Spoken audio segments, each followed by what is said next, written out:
so guys মই আছোঁ এতিয়া বৰ্তমান এইটো পূব দিখুৰু বুলি কয় এইটো জেগাটো চাব পাৰে কিমান পানী হৈ গ'ল চাওক গাইজ আৰু আপোনালোকক দেখাইছোঁ চব দেখাইছোঁ মই আৰু কিমান হিট পানী গৈছে সেইটো দেখাম আপোনালোকক সো গাইজ ইমানে ভয়ংকৰ পানী হৈছে যে গাইজ পানী নাই নাই নাই নাই বুলি কৈছে মানুহবিলাকে কিন্তু ইমান ভয়ংকৰ যে পানী হ'ব বুলি মানে সপোনতো ভবা নাছিলোঁ আমাৰ কাৰ্বি আংলঙত এইটো ফাৰ্ষ্ট টাইম ইমানখিনি পানী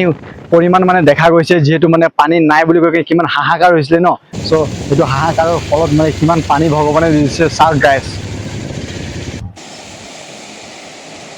এইটো চাওক পানী কিমান হিট গৈ আছে চা ইয়াত যদি এতিয়া জাপ মাৰি দিওঁ ক'ত গৈ পাম মানে কোনো গেৰাণ্টি নাই চা এইফালে পৰা পূৰা এতিয়া পাৰফাৰ এইফালে গৈ আছে পানীকেইটা সেইটো চা পূৰা একদম মানে সাগৰৰ নিচিনা হৈ গৈছে মানুহৰ একদম মানে খেতি পথাৰ আছিলে ইয়াত পূৰা মানে খেতি পথাৰ ডুবি পিনে পূৰা অৱস্থা নাই আৰু